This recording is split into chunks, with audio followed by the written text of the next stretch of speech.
All right, so good morning. My name is Dr. Robbie Nelson. Like I said, I'm a licensed psychologist and a clinical neuropsychologist. I am with Catholic Charities, and we have partnered with GCACH to roll out a huge resiliency campaign. The campaign is coming out of disaster mental health. So if you think of the COVID-19 pandemic as a national, well, as a worldwide disaster, there are some pretty predictable things that are going to happen in terms of mental health. And because we know that, we are able to roll out some training to get mental health resiliency skills into the hands of every single person that we possibly can. And so we're rolling this out, obviously, for all of you today, but we're also rolling it out in the school systems.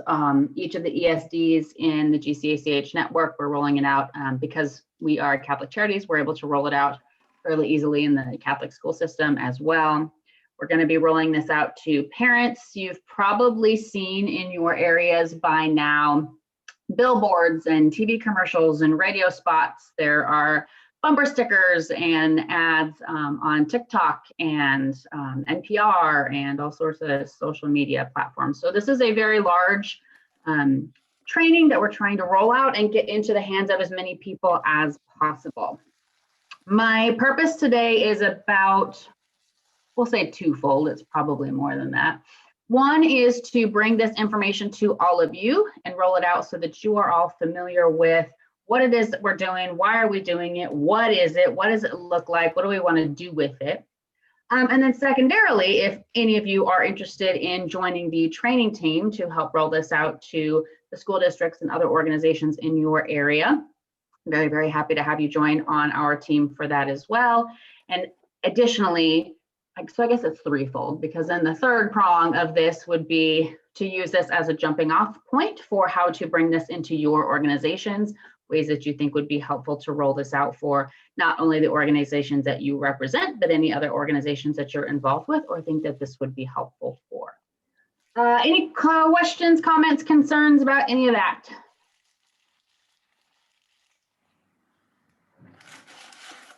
I'm taking your silence as acquiescence.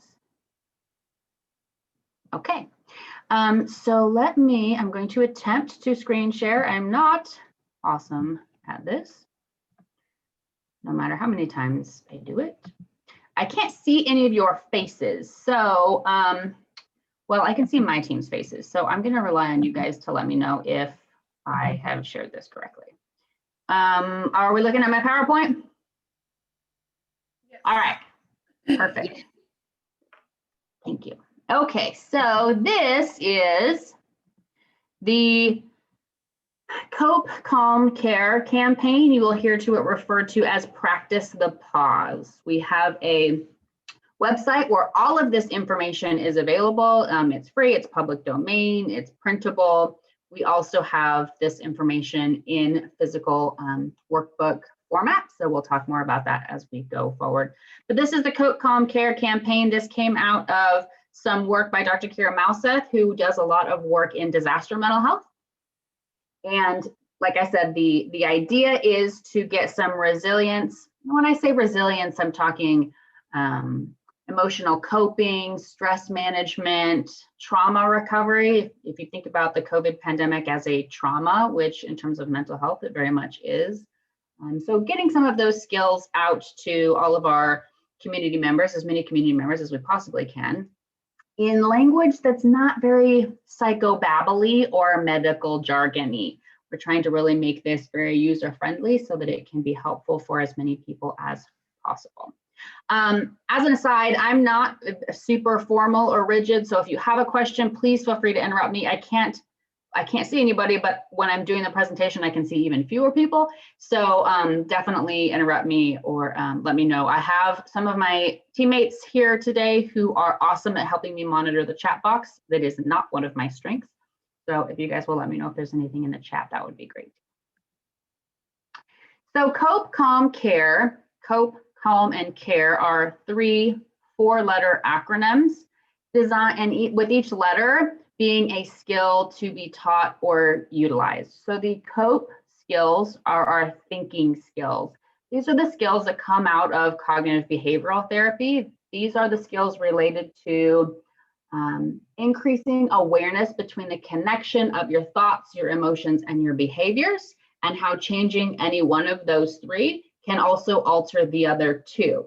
And so the COPE skills are designed to help individuals, kids in the cases of the schools, identify their thoughts and replace them with healthier, more adaptive thinking. The CALM skills are the doing skills. So CALM skills are the skills that are going to give people a sense of control back in a very helpless, feeling out of control kind of pandemic. So these are the skills that give you something to actually do to manage some of the emotional fallout of the pandemic. And then the care skills, these are the kind of more existential type skills of how to live intentionally in line with the person that I want to be and contribute to something greater than myself in the restrictions and the reality of the pandemic. So the COPE, we'll start with the COPE model, the COPE skills. These are our thinking skills. So these are designed to get at the idea that our thoughts and our feelings and our behaviors are all connected. And you can start with any one of them, thoughts, feelings, or behaviors. For the COPE skills, we start with the thoughts and really help people understand how to identify what they're thinking and how it impacts how they're feeling and what they're doing, how they're acting. The 4 letters, COPE, stand for, the C is for checking your automatic thoughts and reactions. So first, being aware of what am I thinking right now. It's sometimes easier, usually easier, to identify how I'm feeling and how I'm acting, but what I'm thinking takes a little bit of practice. So the C is for checking your automatic reaction or thought. What am I thinking? The O is for observing the emotion and behavior connected to what you're thinking. So the C is what am I thinking? The O is what am I feeling and doing as a result of that. The P is planning for an alternative thought. Now, this is not an opposite thought. This is an alternative thought. So if I'm thinking, oh my God, this pandemic is never going to end, right? If that's my thought, and I'm feeling really frustrated and overwhelmed and stressed, and my behavior is I'm getting really snappy, or we'll just use that as an example. When I'm planning for an alternative thought, the thought does not go from, oh my God, this pandemic's never going to end, to, oh, this pandemic's going to be over super soon, no big deal, I can totally handle it, right? Because that's equally unrealistic and equally unhealthy and equally unhelpful. So it's learning to change that thought, that kind of catastrophizing thought that has words like always and never and every time, and these really big, really negative thoughts, identifying them, and then turning them to something that's a little bit more moderate and true. So an example of an alternative thought in our example would be something like, I'm having a really hard time right now, and I know this pandemic will eventually end, right? And then observing how that different thought feels and impacts my behavior. We're not talking about going from one extreme to the other.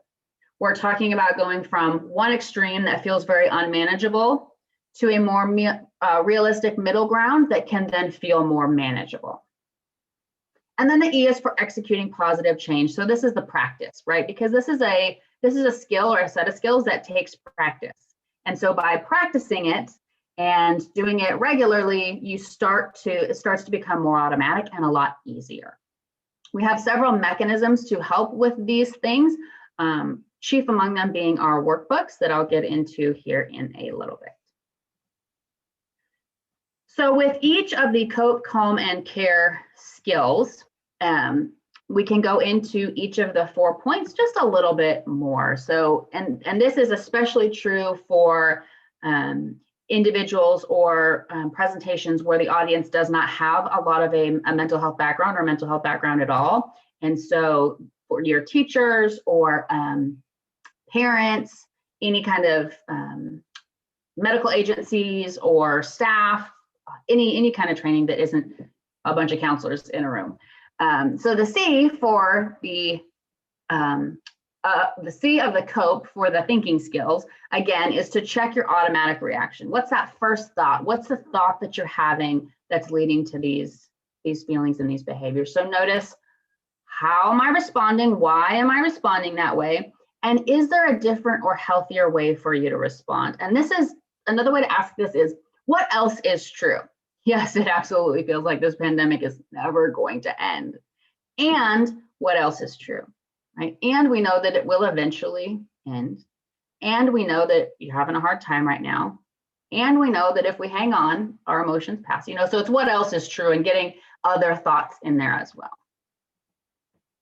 The O, I'll remind you, is for observing the emotion and the behavior that comes from those thoughts. And you don't necessarily have to start in this order. This is not a very rigid or structured sort of set of skills that have to be done in a certain way. Sometimes it's a lot easier to observe the behavior first and then work backwards. Hey, I'm noticing you're having a really hard time right now. How are you feeling? What are you thinking? Right? So you can really work from any of those to recognize the connection between them. And then observing how they're connected. The biggest piece of the O in observe is bringing that insight and really being able to think about, okay, how are these things connected? It's not common for us to break down our kind of existence or our process into thoughts, feelings, and behaviors, right? We don't separate that. We're just living, we're just feeling, we're just trying to navigate through this nonsense. And so breaking them down into manageable chunks can be really helpful in terms of resilience and then coping with those things. The P in the plan, I'll remind you, is for planning an alternative response. So this is what else is true, right? Several options. The more thoughts that you can possibly think of that are also true, that are alternatives, not opposites, but alternatives to your thoughts, helps you kind of pick one and then observe how picking a different thought that is also true can change how you're feeling just enough to give you some control and feel like you have some control in the situation. So it's just creating a little bit of space between the thought and then the feelings and behaviors that come with it. And in creating that just a little bit of space, it feels much more manageable and like something that we can now handle. The Department of Health put out a forecasting report, forecasting record high numbers of mental health symptoms and suicides this fall and this winter. Record high numbers as in, since recorded history in this state, we are anticipating more suicides than we've ever seen before. And so these skills are very helpful in creating just a little bit of distance so that we can have some control, so that we can insert some hope. The E for the COPE skills is executing, right? So this is practicing this skill. And this can be done in a number of ways. Like I said, I'll go over the workbooks here in just a minute that can help guide people through this process.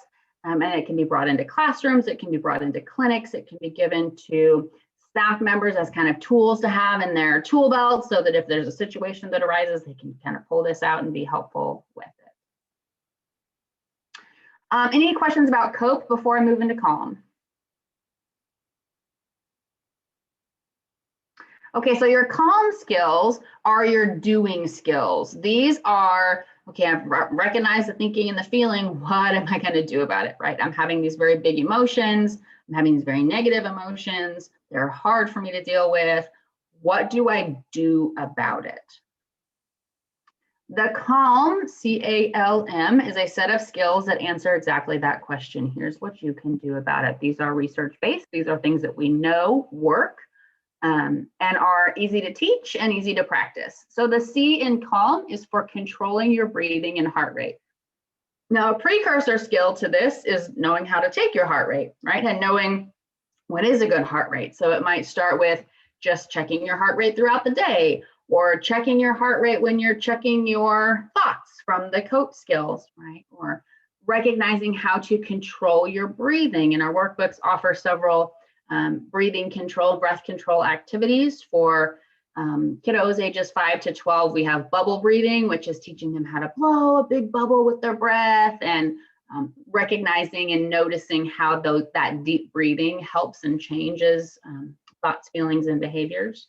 We have square breathing for our teenagers, which is the skill of breathing in for a count of 4, holding your breath with your lungs full for a count of 4, breathing out for a count of 4, and then holding your breath with your lungs empty for a count of 4. So you're kind of creating a 4-count square of your breathing, again, designed to then help build insight in terms of how controlling your breathing and your heart rate also alter your thoughts, feelings, and behaviors.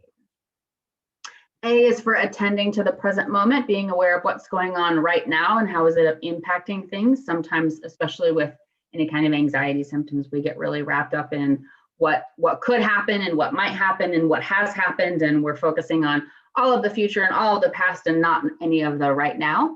And by focusing on the right now, we can again create just that little bit of space to make things more manageable. The L of the calm skills is listening to your thoughts and feelings, being aware of them. This is a very nice dovetail back into the cope skills, the thinking skills, to become aware of the thoughts. And then the M is for mastering relaxation and body scanning. So these are going to be some of your mindfulness skills, and there's tools and activities in each of the workbooks for that as well. And noticing how activities like a progressive muscle relaxation or a body scan or those sorts of things can impact how you're thinking and feeling and behaving. And we'll, for those of you who are unfamiliar with those sorts of activities.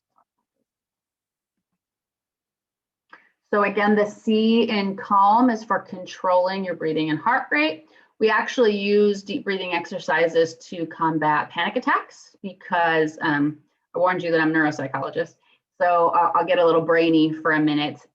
When you are having a panic attack or a lot of anxiety and you do some deep breathing, that deep breathing actually kind of interrupts what's happening in your brain in terms of the chemicals that are producing that anxiety. Deep breathing knocks those off track, so to speak. And so you can't have a panic attack and do deep breathing for very long together because they don't work together. And so this is why breathing exercises are so effective when we have large emotions that we're having a hard time dealing with. The A in calm again is to attend to the present moment. What is going on right now? What do you see? What do you hear? What do you smell? What do you feel? Using your senses to be right here. Listening to your thoughts, feelings, and sensations.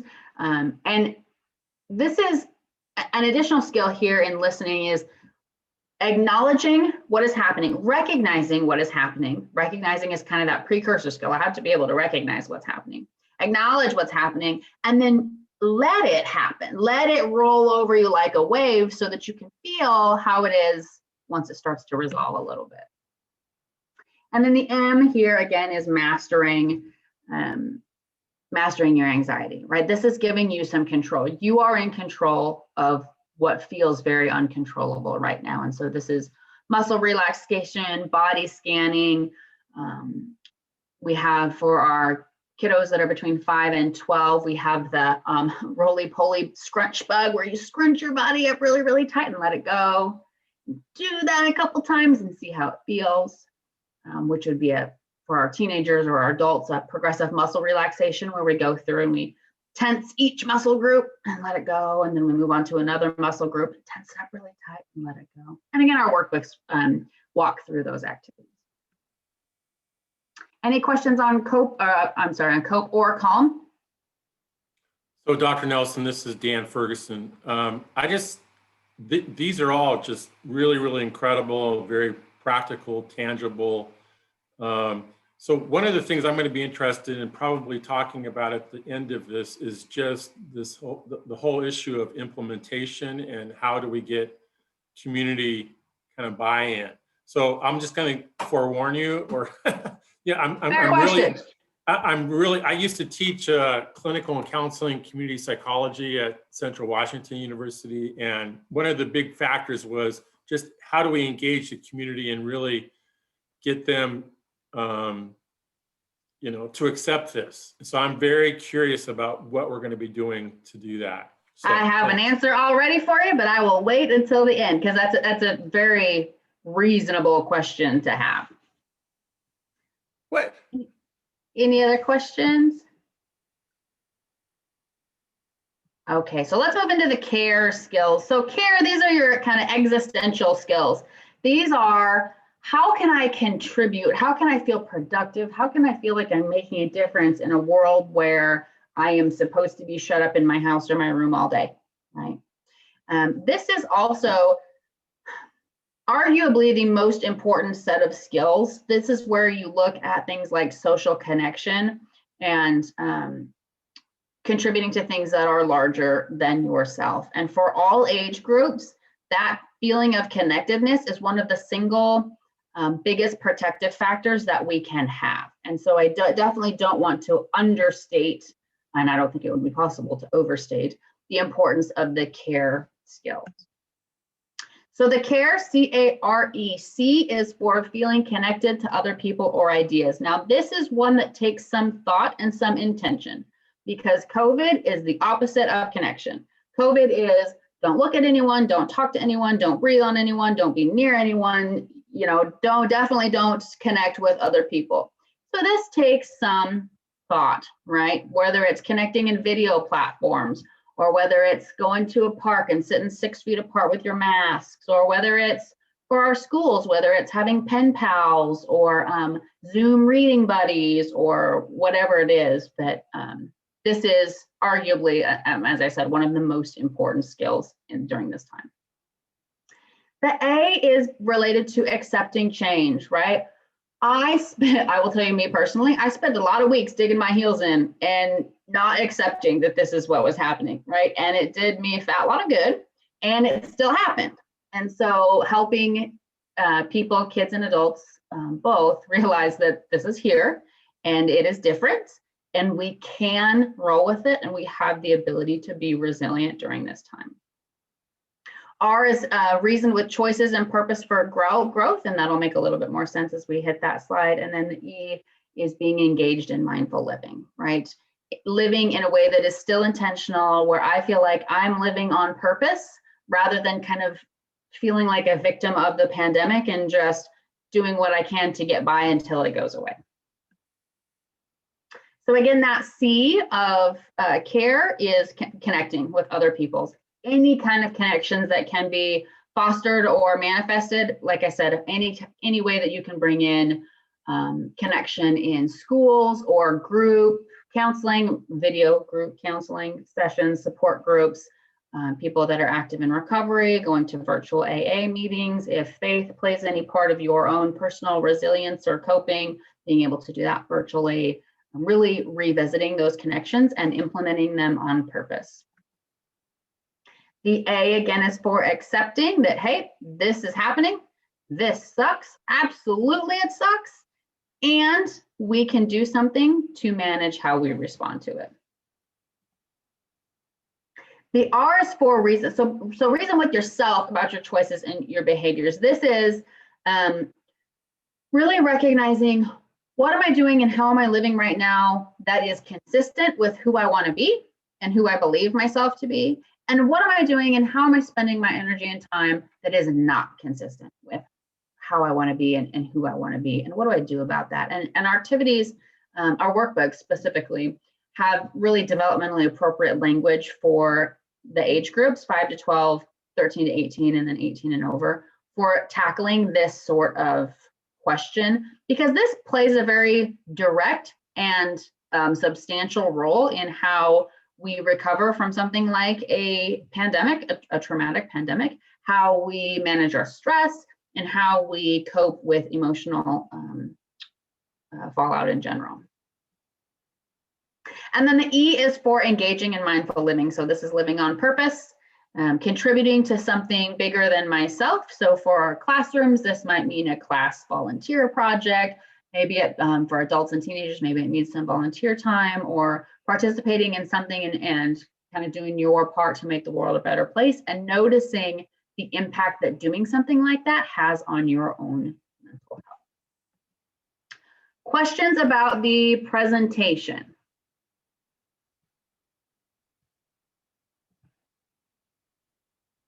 Okay, so then I want to take just a few minutes before I hit questions at large to show you our, show you our workbook. So we have these, we have them physically printed, and we will distribute them to anybody who is interested. They are also available online at practicethepause.org. That website is live. You can go check it out. It's got, if you feel like you're drinking water from a fire hose in this presentation, it has all the information there on the website for you to go through kind of at your own pace.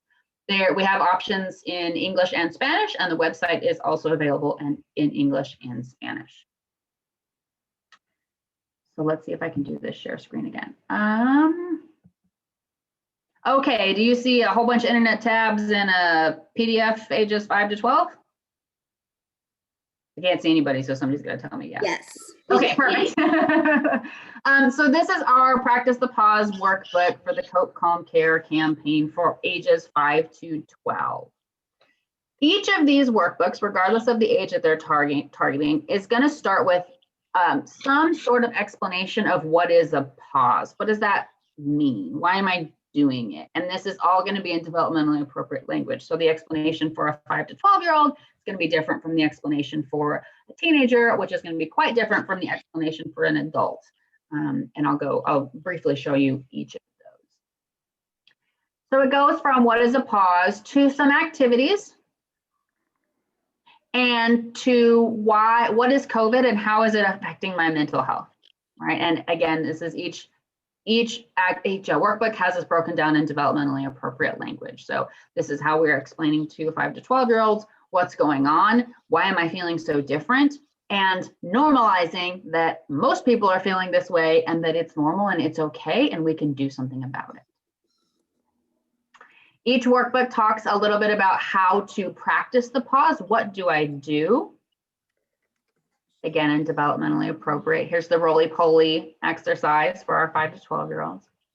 For our 5 to 12-year-olds, a major component of resilience and emotional coping is helping them recognize and label and work with emotions and feelings as something that they can have control over. That's kind of a developmental task for that age group in general. And so the workbooks for 5 to 12-year-olds focus a lot on that, and come, if you get them from us, come with sheets of stickers. I mean, you could also print them and I guess put tape on them or whatever you want to make work, but we have sheets of stickers. These are our emotions that are in those stickers. That's exactly what they look like. Robbie, I'm just going to stop. On that website, they're an Avery label, so they can be printed from the website if anybody wants to print them. That is awesome. I am like Pinterest challenged. So like I can never figure out how to like print address stamps and print, those things. So that's awesome. I'm glad we did that. So the workbook for 5 to 12 then goes into how do we change our feelings, and has a page for each feeling. Now these pages can be printed. You can print them individually. You can Xerox them. It's not super proprietary where we're saying you can only get this information for us. Our real goal is to put this in the hands of as many people as we possibly can, right? And so these pages for 5 to 12-year-olds say, they go through each emotion, and you can draw pictures, you can use words, you can paint, you can do whatever you want with these pages in terms of helping recognize and build insight of what our emotions are and how to do something about them in the face of COVID-19. These can be brought into the classroom as classroom exercises. They can be assigned as homework. They can be something that you do at home with your parents, or between counseling sessions, or as a staff development activity. Probably not for 5 to 12-year-olds because you're not going to have a lot of staff that are 5 to 12, but the activities in the older workbooks can be used that way. One of the benefits about having a campaign that is this big is that you're going to see the billboards. Parents are going to see the billboards. Patients are going to see the billboards. They can talk with their family members, with their friends, with what is that practice the pause thing? Well, I heard it was this. Well, my kiddo had it presented in school like that. Think of the This Is Your Brain on Drugs campaign, right, from the late 80s, early 90s. This is the size of this campaign for our region and how commonplace we would like these things to become. So back to the workbook. Sorry, I got on a little rabbit down the rabbit hole there. Go through each emotion. and works on developing insight into those emotions. And then I want to get here through these emotions. Let me know if you need me to slow down. It also has some chart tracking. That our stickers fit in these boxes. So if they want to put stickers to talk about their feelings, or they want to use words or color or whatever, and there are several pages, and you can print these and Xerox them, of course, as well, as appropriate for you. And then there's the information about practice the pause there at the end. That's our 5 to 12. We also have parent flyers that can go with these that kind of help parents. It's not the parent training. It's not the Cope, Calm, Care, practice the pause for the adults. It's more of, hey, here's what we're talking with your kids about. Here's how you can support them, that kind of thing. Okay, can you now see me scrolling up through a different PDF? Yes. Awesome. Okay, this is our workbook for the teenagers, 13 to 18. It's the same idea with different developmental language and different developmental tasks. So again, starts with what is a pause. This explanation is a little bit more abstract and not so concrete because teenagers are a little bit more abstract. I will stop and say that our age recommendations on these also are not super rigid. If you have an 11 or 12-year-old, that's pretty abstract and pretty mature and would benefit from one of these, great. If you've got a 22-year-old, maybe with some developmental disabilities who can't really track what's going on in the adult explanations, provide one of these other ones. They're not, again, the idea is to get this information to as many people in as user-friendly of a way as possible. So it then moves into, like all of the workbooks, how COVID is impacting me and why, and normalizing what I'm feeling. How do we practice the pause? What are you talking about? This one has some scenarios in it, some little vignettes in it, again, that you can use as therapy discussion points, class discussion points, homework assignments, any way that you can think to adapt them is great. There's several scenarios. And then it breaks down the Cope, Calm, Care skills. This is for our teenagers. And for teenagers, because of the developmental tasks that teenagers are working through, things like identity, who am I, what's important to me, these sorts of very developmentally appropriate things that they're working through, this workbook focuses a lot on writing prompts to help get through some of those things.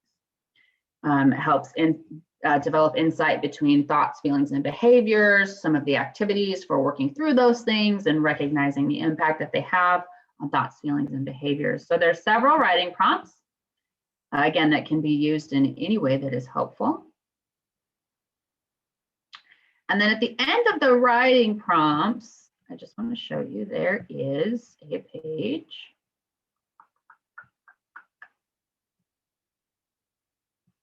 These can also be used in like support groups or group counseling sessions or anything. So at the end of the teenage workbook, there are some apps that are really great for those, the calm skills, the doing skills, progressive muscle relaxation, the mindfulness skills that point our teenagers to some fairly safe places to practice those rather than going to maybe some of the social media platforms or some of the less regulated sorts of outlets. And then, of course, our information there at the end. And then real quick for our adults, and this is adults in any context. So this is adults, parents, if we wanted to do a training for parents out of the schools, if we wanted to do a training for our staff at our organization to help them develop some resilience and emotional coping, if we wanted to bring it to a behavioral health or a medical organization for skills and tools in the tool belt for providers who are working with adults. Any way that you can think to use those is the right answer. So this is our workbook for adults. This one goes into quite a bit more depth in terms of what is a pause, what are the skills, how is COVID impacting me, why is it impacting me this way? So there's more abstract and more depth in the adult one than in either of the younger ones, which makes sense because if we've had enough coffee in a given day, we can usually focus on something like that. So this one, like the other, starts with what is a pause? How is COVID-19 impacting me? I mean, in the adult workbook, it goes through actually understanding phases of a disaster. And it also, because we know what happens in terms of mental health in the face of disaster, be it hurricane or earthquake or a trauma, a national pandemic, we know what's also, we can predict with pretty good accuracy what's going to happen moving forward. And so this continues to be relevant for quite a while still. And you can see kind of where we're at and why we're having the emotions that we're having. And then it breaks down this graph, which kind of can look a little overwhelming at first glance. It breaks down each of the phases of what's happening in terms of mental health, and it breaks them down. For our adults, talks about how it is normal to be feeling the way that we are all feeling, talking about more of the connection between thoughts, feelings, and behaviors. And then goes into more detail on cope, calm, care, some activities to help link the thoughts, feelings, and behaviors. These are some of the calm skills that are where we direct our teenagers, to example, to the apps. These are some of those same skills that would be in those apps broken down for our adults. Let me know if I need to go slower through these to give you an idea of what's in them. There's some activities in this workbook designed to help adults kind of flesh out what are my values, what is important to me, who do I want to be, and how do I live in a way that's consistent with that during this pandemic. There are some writing prompts, again, designed to work through each of these skill sets, and then our information there at the end.